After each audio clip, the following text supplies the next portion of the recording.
ఊహించని రీతిలో అనూహ్యంగా వెనుదిరిగిన జంగయ్య. నిన్నటిదాకా అన్న కొమరయ్య కోసం పోరాడిందంతా డబ్బులు చేసుకోవడానికేనా? ఇదివరకే కవిత అన్నల దగ్గర 50,000 తీసుకున్నట్లు కోర్టులో అతనే ఒప్పుకున్నాడు. ఈసారి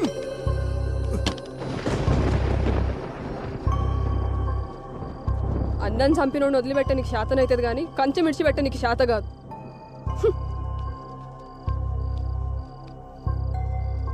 అయినా పానం పెట్టి పెంచినోడిని పట్టించుకోకుండా ఎట్లుంటారు? విశ్వాసం ఉండాలి దేనికైనా. బయటోళ్ళ కన్నా ఇంట్లోళ్ళని చూస్తుంటేనే మస్తు కోపం అవుతుంది. సప్పుడు చేస్తలేమరా? ఏమైంది అసలు? కేసు వెనక్కి తీసుకున్నావు? ఏయ్ చెవులు తెగినాయా? మేము ఎంత అడుగుతున్నా నీ తిన్ను నువ్వుతో ఇట్లా చేసేది ఉంటే కేసు ఎందుకు వేసినావు? అందరితో ఎందుకు ఇస్తున్నావు? మళ్ళా పైసలు తీసుకున్నావా? ఎంత ఇచ్చిర్రు? ఇంతవరకు సమాధానం చెప్పలేదురా? ఏం పాపం చేసిన రాడు నీ అసలు తమ్ముడు పుట్టిండు.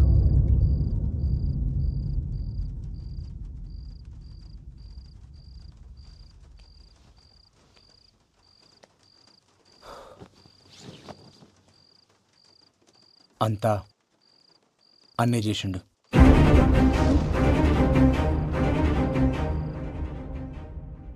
వదినా, అన్న చనిపోయే ముందు రోజు నీతో ఏమేమి చెప్పిండో, ఏమేమి మాట్లాడిండో జరంత యాడ్ చేసుకొని చెప్పు వదినా.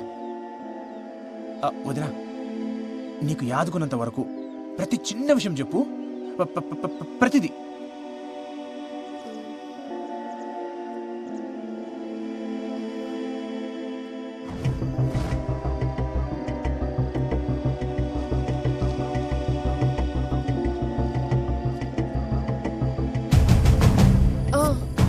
ఆ రోజు పైసలు ఇస్తుంటే చూసిన చేతికి రక్తం వస్తుండే, ఏదో దెబ్బ తాకిందన్నాడు. రక్తమా? ఈయనకెళ్ళి ఈడదాకా.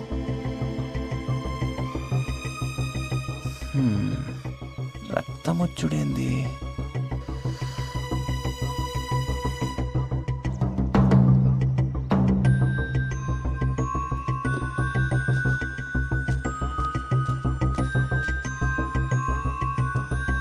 వదినా, ఏ చేతికి? కుడి చేతికి.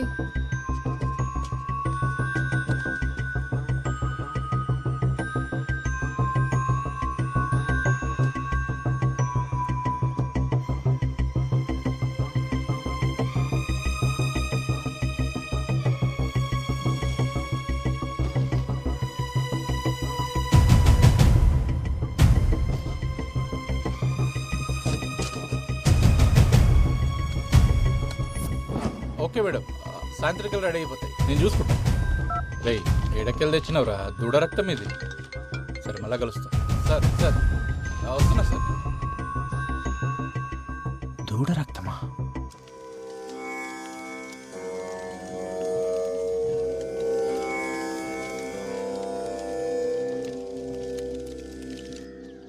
రేణుకావతారం ఇది చాలా భయంకరమైనది. ఈ ప్రక్రియను చేయాలంటే ఆరితేరిన మంత్రగాళ్ళకే సాధ్యమవుతుంది. ఇది ఎట్లా చేస్తారు స్వామి? ఇది చేతబడులన్నిట్లోనూ చాలా ప్రమాదకరమైంది. ఎవరి మీదైతే ప్రయోగించాలనుకుంటారో వాళ్ల తల వెంట్రుకలు, కట్టిన బట్ట, కాళ్ల కింద మట్టి, వీటన్నిటినీ ఒక పిండి బొమ్మకు అలంకరించి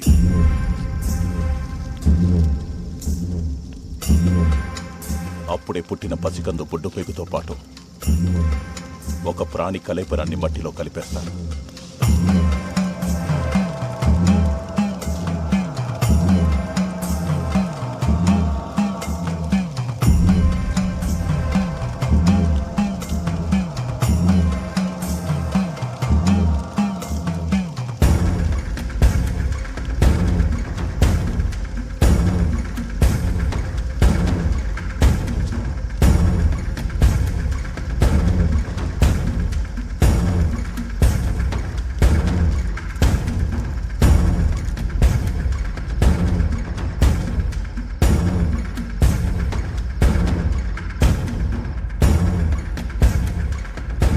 తను అనుకున్నది పూర్తయ్యాక ఒక లేగదూడని బలివ్వడంతో మొదటి దశ పూర్తవుతుంది. తర్వాతి దశ ప్రయోగించిన వాడు వాడి ప్రాణాలు కాపాడుకోవడానికి చేసే ప్రక్రియ. రేణుక అవతారం చాలా ప్రమాదకరమైంది కాబట్టి తిప్పికొట్టే అవకాశాలే ఎక్కువ. ఇది ఎవరి మీదైతే ప్రయోగించబడుతుందో వారి చేతి దగ్గరే చేయాలి. తనవి కాని పాదరక్షలు మాత్రమే ధరించి దిగంబరుడిగా ఉండి నియమాలు ఆచరిస్తూ పూజను పూర్తి చేయాలి. అప్పుడు గాని ఆ రేణుక శాంతించదు.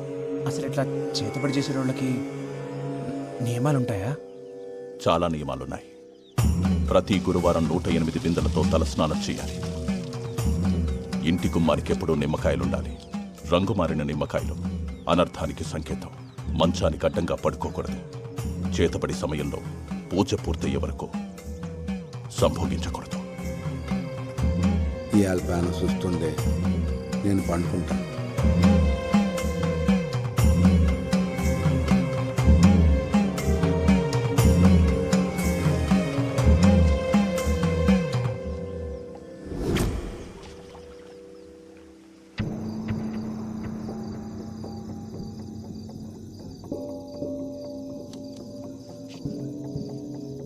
అట్లా పోయేస్తా.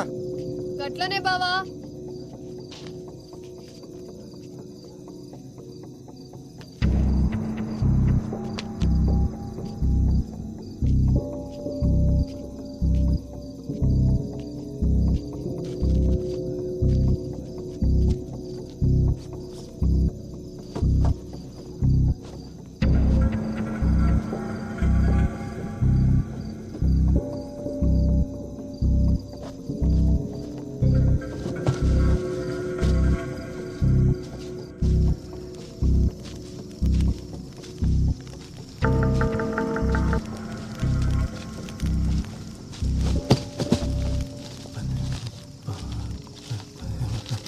ఏమరా మళ్ళీ పండగ కూడా ఇంటికి పోలే? పోతున్నా అన్న. మళ్ళీ చిన్న సాయం కావాలి. ఓ అరగంట సేపు ఎవరు రాకుండా చూసుకో. మళ్ళా జరిగింది మొత్తం మర్చిపోవాలి. పైసలు ఇస్తా. సరే అన్న.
అరే టైపింగ్ అని వస్తున్నాడు. అంజడు మెసేజ్ చేస్తలేడు. కావాల్సింది దీనికి.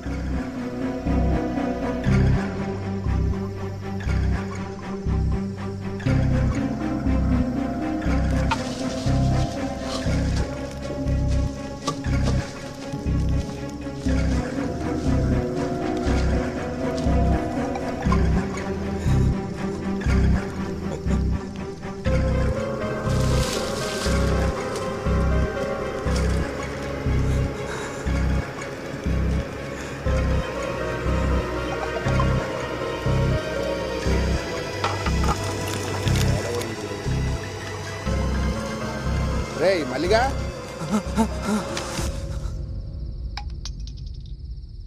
నువ్వేం బాధపడకు బా. ఆడెట్లా నీ వాళ్ళు దొరుకుతాడు. నువ్వు సరే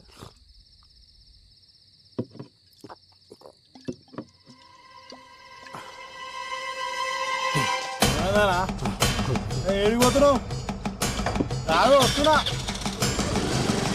అనా బాబు బుల్లెడతామి రమేష్ తానే ఉన్నాయి ఏం చేస్తున్నారో లోపల?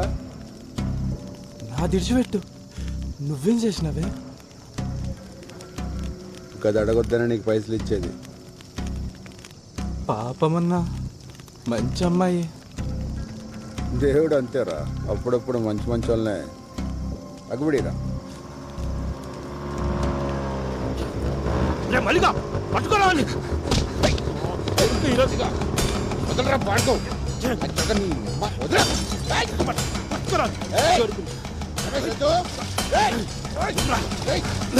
చెప్తావురా.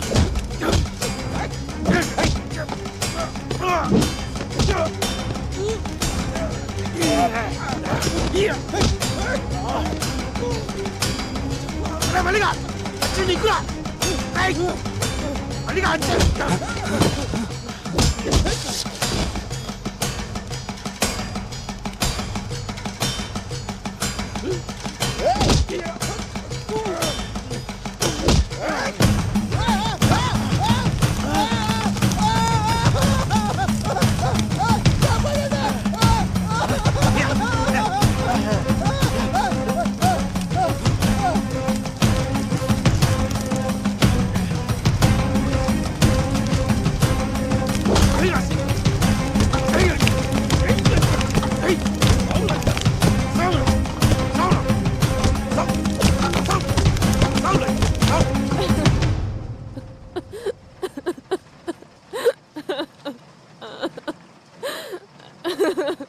నువ్వు ఒక చెల్లమ్మ కొమరయ్యకి ఇదంతా చేసిందని ఈడంటుండు వాళ్ళంటుర్రు.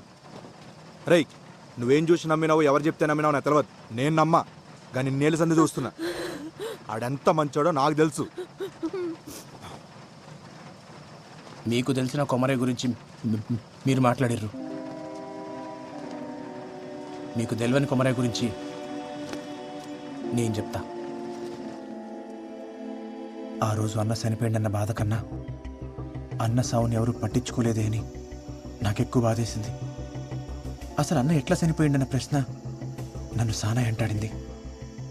ఆధారాల కోసం ఆ శ్మశానం చుట్టూ ఎతికిన మల్లన్న గాని పాకల ఒక ఫోన్ దొరికింది. అది ఆన్ కాకపోతే రిపేర్కి ఇచ్చిన. కోర్టులో రెండోసారి హియరింగ్ అవుతున్నప్పుడు ఇంకా రిపేర్ షాప్కి వెళ్ళి కాల్ వచ్చింది. ఆ ఫోన్ బాగైంది.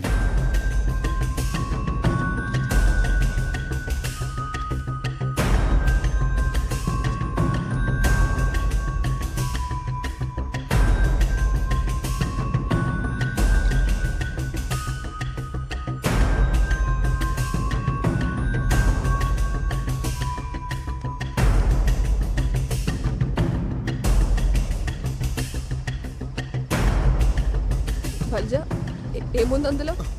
వచ్చలమ్మ నువ్వు చూడలేవు. జంగా నువ్వైనా చెప్పు, ఏముంది అందులో?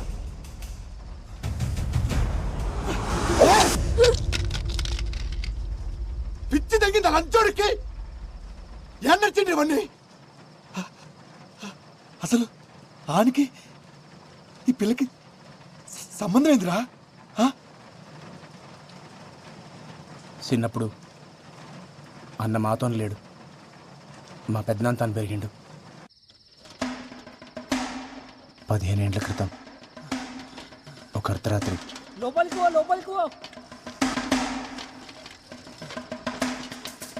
ఎంకకి పో